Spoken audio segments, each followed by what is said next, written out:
Hi, this is Patsy with a Z.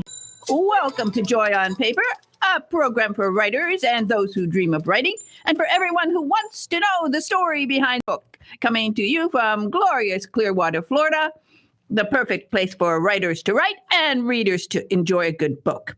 At the bottom of the hour, I will be talking to Thomas Lane about his book, Karma Factor. And I'm looking forward to that because, well, it is a fascinating book. And, wow, he has some deep insights into the current situation in the world. So I'm looking forward to that. But right now, my karma is I have back on Joy on Paper. After she was here just recently, and I never get tired of having her. She could come. As a matter of fact, several of my listeners have recommended that she become a co-host here on Joy on Paper. Leslie Carroll, hi, how are you? I'm fine.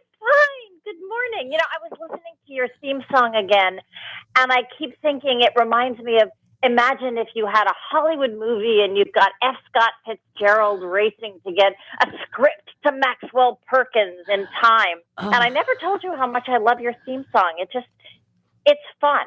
It's joyful. It's you. It's me. I start laughing. I start smiling. I start typing. And every time it makes me smile every time I hear your theme song. And it's funny. Every time I have the guests in the studio, they're typing along with me. You know, it's just, it has that theme. And I love the idea of F. Scott Fitzgerald because, you know, he was here in our area. We have a beautiful, beautiful hotel, the Don Cesar Hotel. It's one of those gorgeous big pink hotels. And it opened back in the 1920s. And he and Zelda were invited to come and open the hotel. And, wow. Well, you know, of course, with Zelda, did she dance in the fountain? Well, more than that, it was really, of course, the hotel was just opening and everything wasn't even organized yet. It was like just before the opening day, and it was really exciting. And Zelda, they already had the baby. The baby was with them. And it's right on the beach here, you know, on our glorious beach, big, wide, white beaches.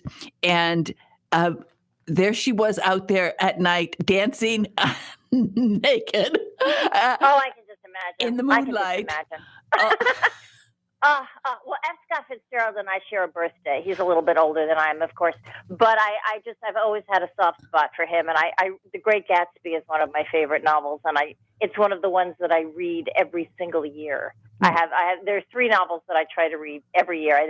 The Great Gatsby, The Sun Also Rises, and Jane Austen's Pride and Prejudice. And I just think of them as kind of the 3 perfect novels in terms of creation, plot, and character, and it's just, they're wonderful. But and every time I walk by the Plaza Hotel in New York, of course, I think about Scott and Zelda, and Zelda supposedly, you know, frolicking in the fountain in front of the Plaza Hotel.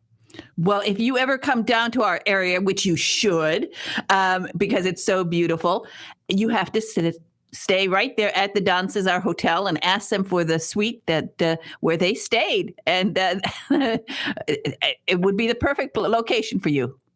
I'd love to, and I absolutely promise never to frolic naked on the beach. Firstly, for one thing, it would horrify my husband, but yeah, there's certain things that aren't going to be shown in public. But you can sit. They have these lovely swings that look out at the beach, and you can just I go there sometimes. You know, I just get a drink and I sit on the swings and I just swing back and forth, looking out at the beach and imagining how much fun Zelda had there. I love swings. I used to cut gym when I was in high school, and this is how I became, I don't know if I ever told your listeners this is how I became a fabulous cold reader as an actress. And that's my favorite auditions is just to do a cold read. I hate monologues. I think they're just kind of an unnatural way to assess an actor's talents. But either I would go to the library instead of gym with my best friend, and we would just pull a play out of the stacks and cold read it, or I would go to the lower school, the grade school, and just go on the swing. And that was my idea of gym class.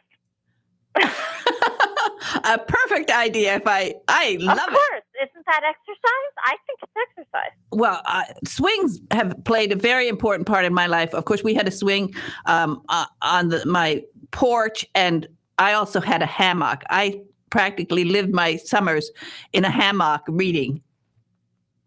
I love those. My parents have one in their summer weekend house, and it's actually a great way to lie down and come up with creative ideas to do things. And the swings, those famous, the Fragonard or Boucher, the woman on the swing, the set of the Four Seasons. They're at the Frick Museum now in New York. But now I think about, Marie Antoinette and those wonderful pastoral scenes with the women on the swings and their poofy dresses and all of that pink and green and oh yeah, and of course they'd have flowers and it was beautiful. Yes, and courtiers pushing them in the swing. Love it. Love it. Now I am mired deep in vocabulary research for all of these French words, and there are a whole lot more than I thought there were because I have to go through every single one of them because a week from today, I go into the audio book narration booth at Tantor Audio and to narrate the second and third of the Marie Antoinette trilogy. The first one I narrated when the books first came out. So now a decade later, I'm finally getting to narrate The Dream Job. Oh, I'm looking forward to that. But you just went through a whole series here where month after month you released a new book. Yes, month after month. And then they waited for some reason, which I don't know because no one told me. And I didn't think to ask because you're not supposed to ask these kind of questions. The final book of it was the first one that came out. When these royal books, nonfiction royal books, the series of loves and lives of European royalty and all their faults and foibles and all of that, all of the royal books I wrote, Royal Affairs, Notorious Royal Marriages, Royal Pains, Royal Romances, and Inglorious Royal Marriages, which is the schadenfreude of all really bad ones. Those were written between 2007 and 2014, I think. And then finally, Berkeley, when Random House, they were written for a Penguin imprint. And over the years, as time marched on, Penguin and Random House merged, Pac-Man, they ate each other, and they merged. And now the books are one of the Random House imprints. And they decided, let's bring her back into the audio booth. So now finally they are audiobooks, and they were recorded out of sequence for I don't know what reason.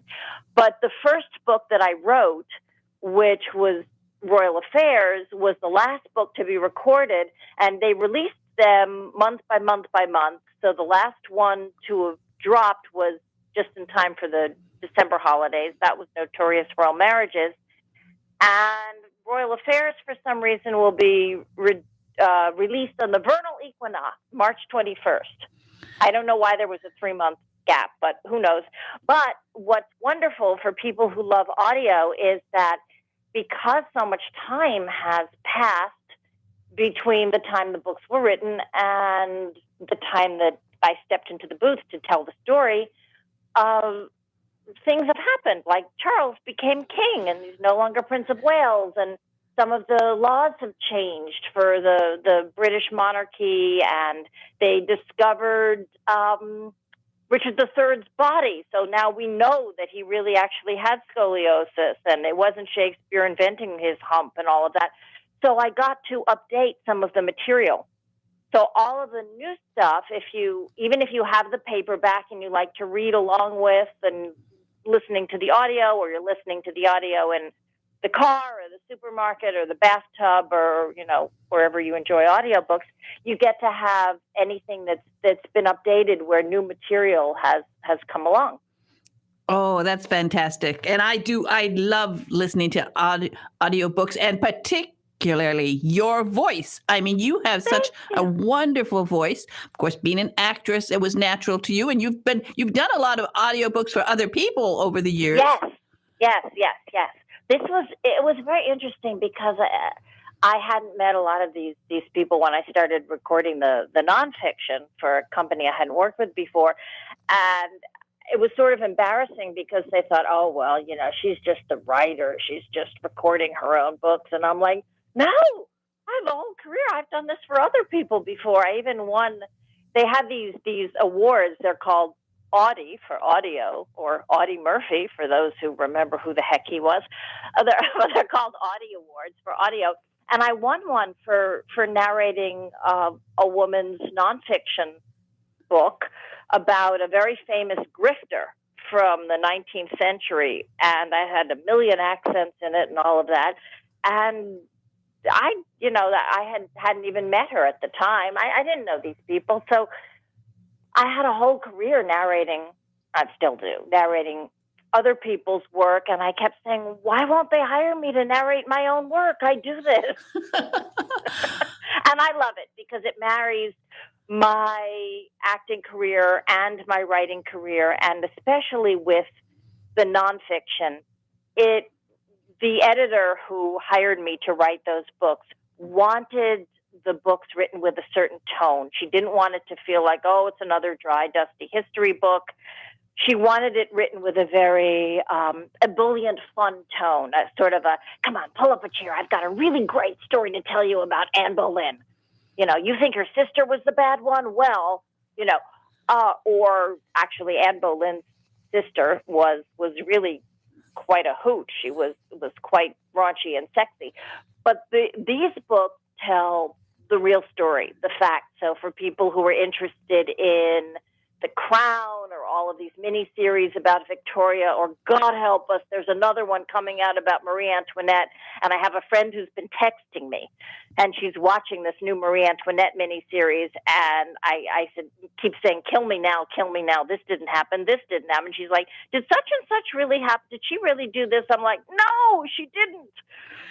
So it drives me crazy. So read my books, and you'll listen to the Marie Antoinette stories that from my novels are heavily based on the historical record, but we get inside Marie Antoinette's head. And this poor girl who at age 14 had to leave her family behind forever and marry a guy that she'd never met before.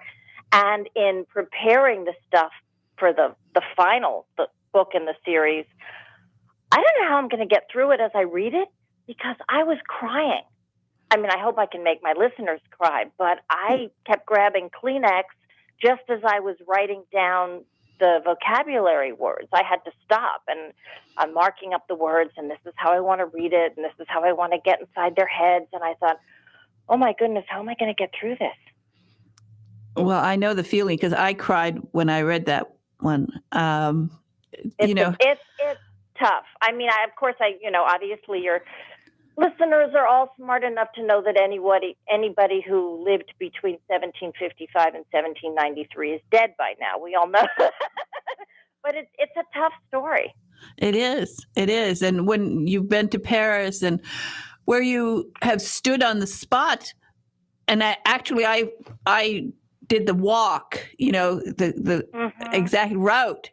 And you stand on that spot. And my husband didn't know a lot about French history, and certainly not about the kings and the queens. And so when I took him on that walk, I said, we're going to follow the exact walk. And when I got to that spot, I am bawling. I'm just crying. And that happened when I was reading the book, because you do write so beautifully.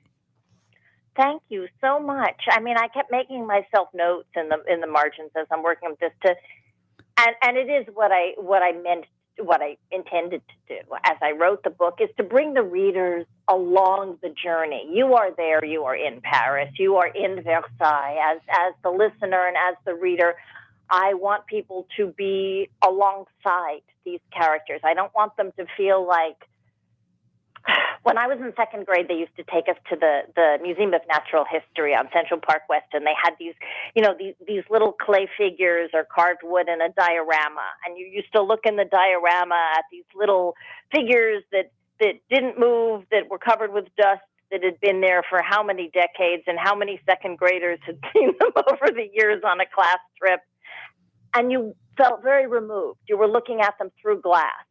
and you were looking at them because your teacher made you. It wasn't, history didn't come alive. These figures didn't move or breathe. And I thought, oh God, I don't want to be that writer. And I know there are novelists who feel like there should be a remove from these characters, but I want my readers and my listeners to be in that room or be outside and, smell all the different perfumes or the perspiration or the fresh air or whatever it is. And if you're jostling elbow to elbow or whatever, or to be as horrified as I was that the French revolutionaries massacred priests and orphans, and they just, the bloodlust became so insane, they lost control of the narrative. I mean, the idea that they wanted a voice in their government makes perfect sense. But how is wanting a voice in your government equated with massacring everybody they saw? And there can never be a riot that doesn't get out of control. Of course, Violence, of course. You start with one little thing, throwing a rock, and then you have thousands of rocks, and then other things, and the violence grows. And what they did when you're there, as I spent a lot of time there, and it would be so heartbreaking to think, well, and really, literally, you could walk street to street and say, here, this place was filled with blood. This is where they... Yes. The streets really did run with blood. It wasn't a metaphor. No, it wasn't.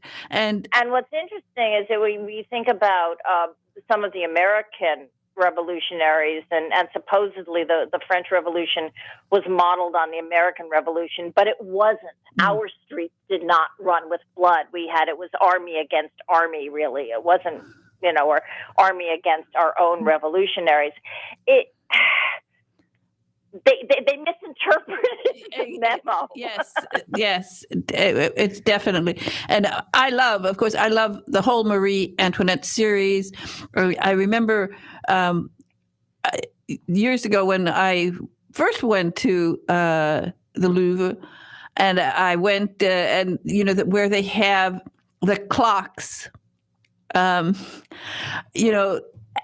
I think, wow. It was so beautiful, and it was so sad what happened to her. And I think the way you looked at her, the way you investigated her, the way you bring her out is so beautiful and so I think true. Unfortunately, as you said, they always make these movies, but so often they're making movies based on old movies of. Yes, it's getting this fresh material. It's like a game of telephone where bad history gets repeated. And I saw a commercial or the trailer for this new miniseries where they're like, well, this is going to be the feminist version of Marie Antoinette. Oh. Well, I mean, I would like to consider myself a feminist, but Marie Antoinette was not a, quote, feminist. She wasn't a feminist. And then they have her... I saw the trailer where they have her kissing another woman who I assume was one of her ladies in waiting, but she didn't. But that plays right into all of the propaganda that claimed that Marie Antoinette was having affairs with her ladies in waiting. No, she didn't. Marie Antoinette was not a, quote, liberated woman. She was, I just wanted to throw things at the television set. She was an absolute traditionalist. She was faithful to two men, her husband and Axel von Fersen, and she loved them in different ways. And the only way I can equate it, and I do in the novel, is sort of like the Lancelot, Guinevere, Arthur triangle. Is you have this man, and in a way, Axel von Fersen, who was this Swedish count who was in some ways an erstwhile, because he was Swedish, not French, courtier to the French royal family. And he did serve as a mercenary in the American Revolution. He was an aide-de-camp to General Rochambeau and served as his translator when Rochambeau negotiated with George Washington. at Yorktown. It's a fascinating history. But Fersen was in love with Marie Antoinette. They were in love with each other. And Fersen represented the dashing, bold soldier and man of action. And he was brilliant and spoke several languages. And Louis was, the husband that she was bound to at the age of 14, and who they really had nothing in common except their children. And there was kind of the man that she was married to was the king, and the man who stirred her heart. Well, so it's very much like Guinevere and Lancelot, Guinevere and Arthur. There's that triangle. When that actually comes from the French Chrétien de Troyes romances of the French Renaissance. So well, it's nice. Dynamic. It's nice that you're in New York City again. It's easy for you to go over to the studio and record these. I know. I'm very lucky because the 6.5 years that we were in Denver for my husband's job, and I am ever grateful to his fabulous boss for letting us move back to New York, because I have aging, ailing parents, and it was very difficult to be across the country from them. They live in the Bronx where I grew up, and now I can just run to doctor's appointments for them, or the hospital where they have treatment and stuff. And now I can go to what I need to for go to the studio and stuff like that, but they are allowing my husband to work from home here. That's great, because as you said, it's wonderful for you to be there for your family. And we mentioned last time we started to talk about the Algonquin Hotel and about your father. So tell us something about my grandfather. Oh, yeah, I'm sorry, your grandfather. My mother's father, his name was Carroll. And he de-Judified it when he was 20 years old. He was born Carol Weinshank, which is German for wine steward. But there was a lot of anti-Semitism as he was growing up. Also, it's a name it's very hard to spell and pronounce. And he had bylines in the New Yorker. My understanding, he was born in 1902, so he's sadly long gone now. My understanding is that he was a member of the Round Table with, of course, Robert Benchley and the great Dorothy Parker. And I wish that I had known when I was younger to really bend his ear on that, because I was fascinated by that. He was a humorist, and he would write movie reviews. And when he got his first byline, Carol Weinshank was not going to fly. And it was spelled Carol with 2 R's and 2 L's, like the actor Carroll O'Connor. And he wrote, thought Carol, well, nobody's going to forget that name. And he started also writing comedy, and for the early days of vaudeville, and then for sort of a precursor to your show of shows with the early comedians. And there's a wonderful scene in the movie My Favorite Year where there's a John Barrymore type character. And there's a story that my grandfather told about being this sort of cub reporter type, where his job is to keep John Barrymore sober and away from the women, so that he can be there, bring Barrymore in for the big radio broadcast, so that he's sober and can do this monologue from Hamlet. But my grandfather used to take me to the Algonquin when he was meeting with his editor. Much later in life, he wrote a memoir about his life as a radio writer. And when the title of it is wonderful, because when you say somebody, oh, what's the name of your book? And his answer was none of your business. Because that's the name of my grandfather. The title of my grandfather's book was published by Putnam, and you can probably find a copy on, God knows, eBay or something. It was published by Putnam in 1972 or something, 71, titled None of Your Business, or Confessions of a Renegade Radio Writer. And it's a lot of fun, and it tells these fabulous anecdotes about what it's like to be a young man writing for Eddie Cantor and all of this stuff, and how Eddie Cantor wouldn't accept my grandfather's jokes because Eddie Cantor thought Eddie Cantor was a better writer than this young guy. And so when my grandfather was meeting, his editor was a guy named William Targ, who was who knew when I was in my 20s, or teens, this guy's a hotshot editor. So I'm meeting with my grandfather. My grandfather says, well, this is my granddaughter and young actress. And I don't even remember at that point if I thought about being a writer. But my grandfather, at his knee, taught me how to write poetry and the constructs of this is a sonnet, and this is what the meter and the rhyme should be in a sonnet. And because Cyrano de Bergerac was my favorite play, and a ballade is the big construct where there's a great sword fight in the first act of, a ballade. He said, okay, I'm going to teach you how to write a ballade, and this is the construct, and how many verses, and where the meter and the rhyme, and da-da-da. My grandfather taught me that. He taught me how to write. I was interested in writing reviews of movies or plays just for the fun of it. Okay, this is how you do it. He taught me to get rid of superfluous words, and I still think of that. Very, really, nice words. He said words that don't mean anything. But it was such a treat to sit in the Rose Room, was where he met his editor, at the Algonquin, and I felt just as I would when my grandmother took me to the Plaza Hotel for tea, like Eloise at the Plaza. I felt like Dorothy Parker at the Algonquin. I'm like, I am in a temple to literature.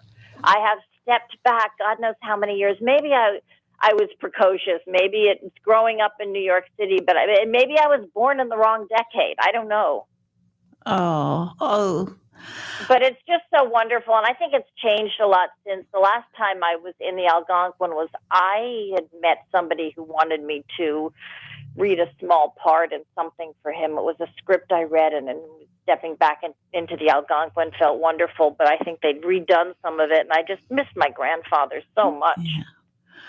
Well, I love the Algonquin, and that's where I go when I come to New York. So we're going to meet there for tea. And absolutely. Okay. As I said, I could have you on for hours. I could have you on every day. I know. I think it would be fun to be your co-star. Speaking of, my grandfather ultimately became a ghostwriter when he was, quote, retired in his 70s, 60s. He was a ghostwriter for celebrities' autobiographies.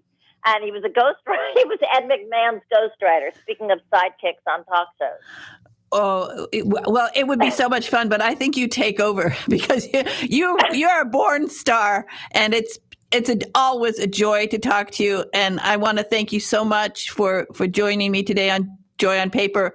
You've just made my day. You've just made it so wonderful. And I'll have you back again soon. As soon as you finish the Marie Antoinette, you have to come back and talk about it. Absolutely. I should be finished. I should be. I think it's going to take longer than they think it's going to take. The books are longer than they think. And they'll be horrified when they see how many pages of vocabulary words there are. They expect me to finish on Valentine's Day. So, and I don't know when they will release them, but I will let everybody know. You know, the anniversary of Joy on Paper, the 8th anniversary of Joy on Paper is going to be March 17th. So perhaps St. Patrick's Day. You can be on that program. How about that? Oh, that would be wonderful. Let me look at my... I'll let you know. Oh, wait, you know something? I'll be out of town. March 17th, I'm going to Boston I'll be doing research on... Maybe the week before to promote the new book. To celebrate March 17th, I will be researching my Louisa May Alcott in Boston. Okay. Well, that's exciting too. We'll have you on in March so we can talk some more. And my listeners, now my listeners are going to be happy. They're going to say, well, finally, you listen to us. And I got Leslie Carroll on today. And thank you so much. I love your listeners. You have the best listeners ever. Okay. Thanks. Bye-bye now. Bye-bye. Okay. Have fun. All right. We're going to go straight over to my guest. I think my guest is on the phone. My guest is not on the phone. Okay. Hold on a minute. Let's play the commercials, I guess.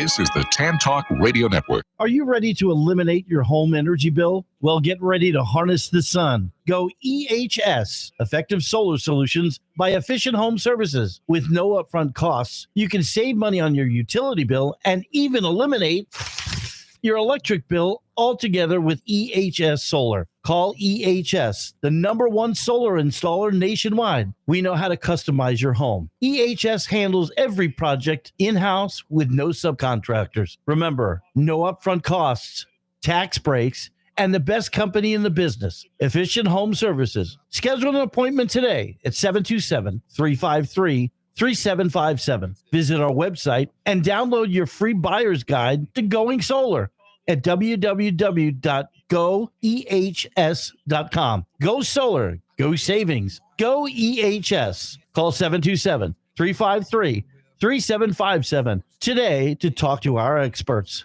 Are you an author, an artist, an inventor? Then you need to protect your valuable intellectual property. You need Larson & Larson. We have the experience and knowledge to help you with all of your legal needs, from processing trademark, copyright, or patent applications to negotiating licensing agreements and handling litigation. The attorneys at Larson & Larson in Largo, Florida can help protect you. Call us today for a no-cost consultation at 727-546-0660 or visit our website at larsonpatentlaw.com. Do you dread being called on to speak at meetings or family functions? Have you envied those who can sway an audience with well-chosen words? Do you know that people who speak well earn more money, earn more recording careers? Gain the confidence to master any speaking situation. Toastmasters will allow you to find your voice. Go to toastmasters.org to locate the club nearest you. This is the Tan Talk Radio Network.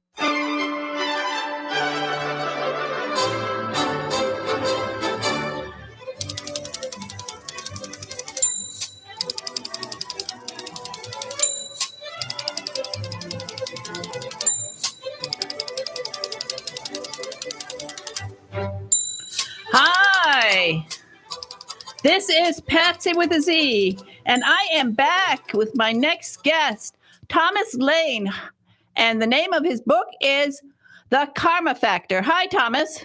Hey, how are you? Okay, well, what a book. Oh, yes, thank you. It's so fascinating, and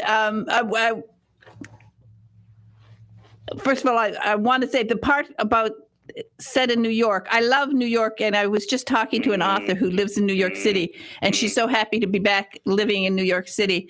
So those parts that you write about New York City are so very, very good. You really capture the city. Oh, I fell in love. I lived there a couple different times, and it was the place to be. It was home. It was exciting. I was younger in those days, but yeah, it's a magic city. Well, the Karma Factor. When I started the book, of course, you have at the very beginning, first two things. You've dedicated it to everyone who's facing a crazy world crisis, and I thought, well, that's rather apropos to the occasion. Yeah, it sure is. I mean, I don't know, when you finished writing this book, I don't think things were quite as bad as they are now. That's probably true. I wanted to thank you for your title, Joy on the Paper, because to use a word like joy in this time is really, it's wonderful. I think and because, somehow, I don't know, I get the feeling that, I can't feel joy because so many things are so wrong. But anyway, I appreciated your naming that. Well, I came out with the idea for this program at 4:15 one morning, and my reason for using that name is I find so much joy, not just in writing, but also the joy of reading. Yeah. Because it can take us out of ourselves. It can take us to good places. It can take us to crazy places. It can take us into a world where even if the world that is being written about might not be as bad as the world we're existing in. It's like during the pandemic, people really needed to read about something to take them from thinking about the pandemic. Now, whoa, your book is great. You know what I love, first of all, your main character. I'll let you explain it, but I thought, always when people come out with a character and they who's going to really carry the book through, that James Early is a fascinating character that you've developed. And tell us that the book has many different aspects. So how do you like to explain this book? Because we start off with a very, the story we're reading. I love when things are revealed slowly or when things develop. So we start off and we're just a very nice bedroom scene, sort of a typical bedroom scene that could be real, and it has been played over and over. But then things just we're learning a lot about your character, James Early. So tell us about him. Well, he is, when we start out, he is just really under sort of mental collapse there. He is, he's not seeing the world. He knows there's something wrong inside him. At one point, he says to his partner, he says, I just wish, I know I did something horrible. I don't know what it is. I wish somebody would just tell me what it is and put me in jail. And, he doesn't know. He's been blocking out this past that he has. And even when he, puts himself in the middle of a hail of machine gun fire just so he can end it all, suddenly the bullets are diverted. And then now he has to, I don't know if you've read the Robert McKee book about story, but it's called The Inciting Incident, where, the main character is flung into the unknown and somehow he has to scramble his way back to a new place. And this is what happens to Early. All of a sudden, things collapse, the way he's used to perceiving the world, his terrible opinion of himself. He begins to, through the course of the book, he begins to find out what's going on with him, where he has been, what he's acting out, in a sense. And he begins to take responsibility and accountability for, a huge mistake in the past. I don't know if that answers your question. But the book then reveals the layers of awareness that he's going through, and that he's part of a kind of a master plan by some folks that are very wise and all-seeing. Well, of course, he's a cop in New York City, so we have that aspect. We get to know him, his family, where he comes from. Now, at the very beginning of the book, you have a letter. Mm-hmm.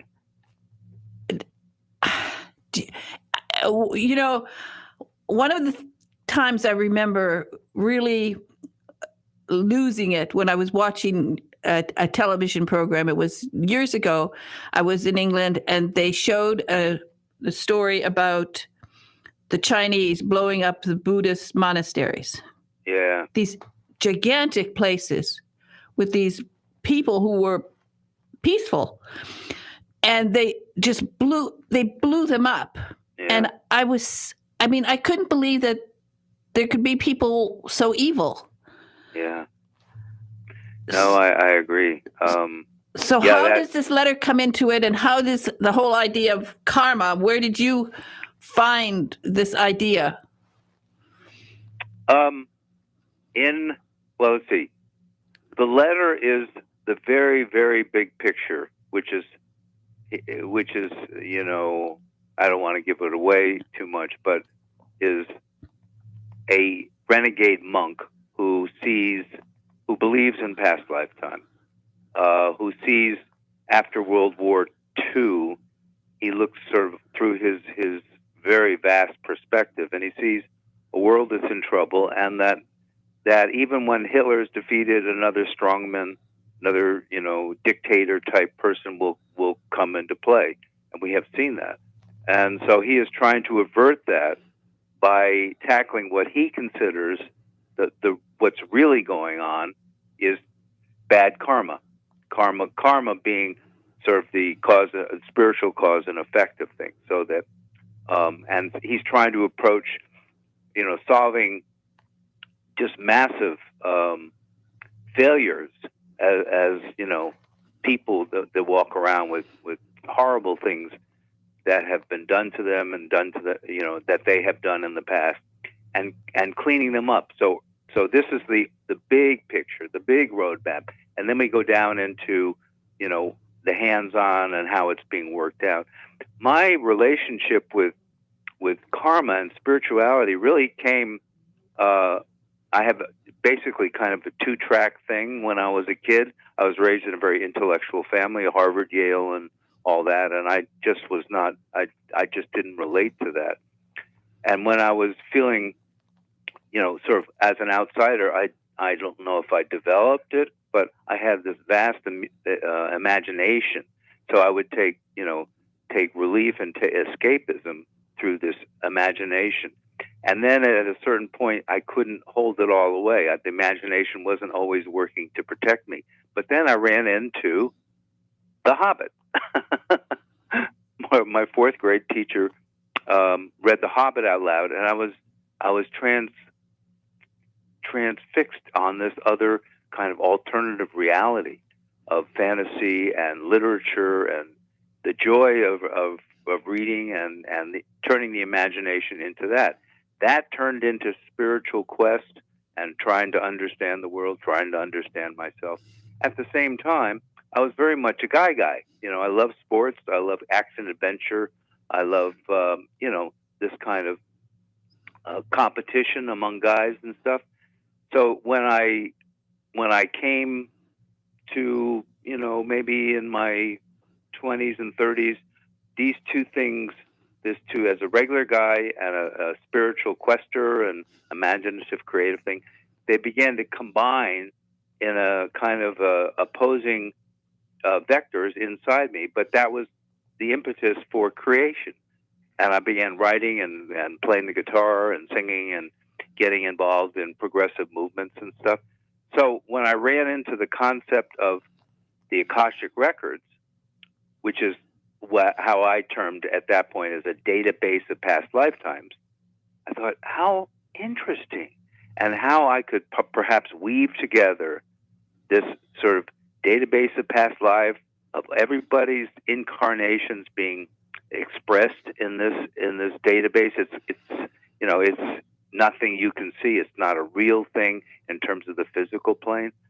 But anyway, so knowing that it's the world is gritty and tough and hard, but also there's magic woven in between the seams. And so the thought of an action adventure story and a with spiritual sort of backlit by spiritual concepts and stuff, put them together, and this is how the karma factor was born. Well, I love that when you're talking about your teacher reading The Hobbit, that you say the joy of reading. Because I think that's so important for people to now understand this concept of joy. When you're joyful, it is so wonderful. You are feeling so good. You have energy and strength and power.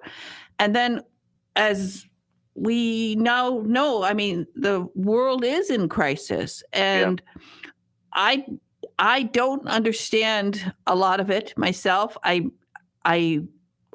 think part of it is people didn't perhaps believe that there was so much evil, and the evil that we're seeing is something that I think this generation certainly wasn't prepared for. Yeah, it's been denial is I consider it like a drug, and it is very contagious, and it's very much rampant in our culture, where things that could have been noticed, the beginnings of things centuries ago or decades ago anyway, and that there were problems and that we needed to face them. And the longer we don't face them, sort of the bolder it gets. And so now we're in period of real transformation and, big lies and stuff like that. But I'm with you because it's also a time of big truths, and people are really mobilizing and working things through interpersonally. I mean, there's a whole nother movement going on, which is, I feel, is based on joy, based on the miracle of life. And, there are us that want to promote that. I sure do. I want to be out there talking about hope, despite all reasons not. Because when we're looking at things today, and we can see, and we can actually identify some of the evil people in this world. I mean, we knew what Putin was. Yeah. There's no question that we knew. And all of this carnage that's happening is so, I think, so stunning for those of us, particularly for those of us who lived in Europe and traveled in Europe and traveled to these countries, have been in these countries, and that this would happen in 2022, 2023. It really, really takes a lot of, you have to sort of control yourself, your mind, to get your hands around it. Yeah. I'm with you there also. You take your joy where you can get it. And if I would rather have, what is the phrase? I'd rather love and lost than never to have loved at all. And to be alive is to suffer, but it's also to find joy and truth and happiness. And so, again, it's like the opposites, seem to be colliding in a way that is unmanageable. But that's the work, at least for me, that I have to do interpersonally and with myself and my work. And there's a lot of growth. I have found I am learning so much so quickly. This is really a growth spurt. Now, the Karma Factor, of course, is available online and hopefully in bookstores. Do you have a website you want people to go to? Yes, please visit me at thomaslane.com. That simple. There's a lot of stuff about the book. I'm also a musician, and I've written poetry, and I'm a painter, and I'm all over the place. But it's largely devoted to the book. So, yeah. Come check it out. Did you do the cover? Yes. Okay. My wife and I did. It's very good. It's very. I like it very much. Thank you. Yeah, I took a look at it and I said to myself, "That's an artist," and I really like it. It's great. Thank you. Again, thank you so much for being on Joy on Paper today. I hope that people will get the book. It has so much depth and so much analysis. And I think it will help people to focus perhaps on what they can do and perhaps understand a little bit about what's going on in the world. But Thomas Lane, thank you so much for being on Joy on Paper today. And again, the name of the book is The Karma Factor, a fascinating book, a great read. Thank you very much, Thomas. Thank you, and thank you for doing this work. It's really fun. It's really great. Well, I'm here to promote writers and to promote books because I think it's so important that read. One thing I've discovered that listeners to the program, they relate to a book better if they've heard the author talk about it. They become interested in it, and that's what I love. I will get emails from people saying, "Well, I wasn't going to read this book. I never heard of this book, but." The writer sounds so interesting.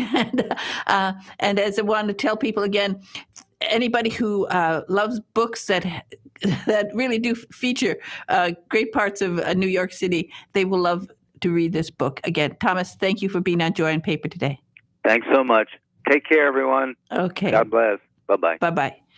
Okay. Wow. All right. I skipped commercials today. I'm sorry, but I will talk about a few things. Because I have one of the things, of course, Larson & Larson. Bill Larson is going to be on the program in February, and we're going to be talking about intellectual property. And there have been some interesting intellectual property questions happening. One of the things I want to mention is Sue Grafton was a guest on Joy on Paper a number of times before she passed away, and I had just discovered that they are pirating some of her books. And if you see a book that is being sold that looks like it might be a pirated Sue Grafton, please don't buy it and report it to her Facebook page. Her family keeps her Facebook page on because I guess people think, well, she's gone and we'll just go ahead and pirate books. And of course, that is a bad thing to do. And it's something that all of you writers have to think about and make sure that you watch if your books are being pirated, because they're getting crazier and crazier, these scammers and these people who are too lazy to write a book themselves, and they're just happy to steal a book. And again, recently, another listener and writer told me how her book was stolen, and it's always difficult. But one of the things is Bill Larson will tell us about how to protect your books, how to protect your intellectual property, and he will be on. And then, of course, EHS. If you are so many people, I don't even want to talk about my electric bill this month because this month is going to be terrible. I know that. And I'm sure it's yours too. So if you can save money with solar energy, go EHS, go to their website. It's goehs.com and find out about how you can save money with solar energy, because the cost of electricity today is horrendous. And again, a special thanks to Glenn for doing all of the support here of Joy of Paper. With one of the things I love that he talks about Red Cross, and of course the Red Cross. There's been so many disasters lately that, and I'm sure that if you have a chance, give some blood to the Red Cross, and they will appreciate it. Anyway, I just want to say what I always say. One of the joys of life is to see your words on paper, or to hear them in an audible book, or if you're very, very lucky, to hear those magic words, lights, camera, action, and your book will be turned into a major motion picture, streaming video, or perhaps a series on the Hallmark Channel, like I am hoping for Carol J. Perry, because I think her new series, and she's working hard on the third book, set right here in Florida, in our neighborhood, called Haunted Haven, and you can get her books online. And it's Carol J. Perry, and the series is Haunted Haven, and she's busy working on book 3 already. Just a wonderful, wonderful, wonderful author. Anyway, say something nice to somebody today. I will say something nice to Big Ed in the control room. Thank you, Ed, for everything. And I appreciate everything you do for me. And everybody have a wonderful, wonderful day.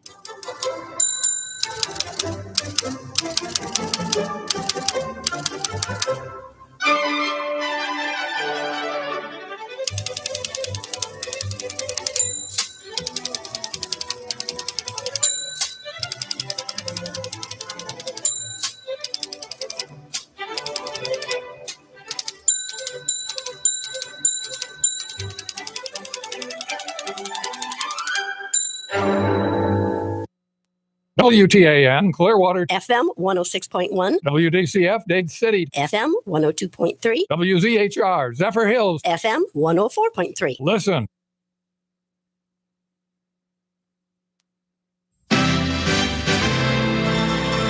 It's time for the Tuesday edition of Canada Call.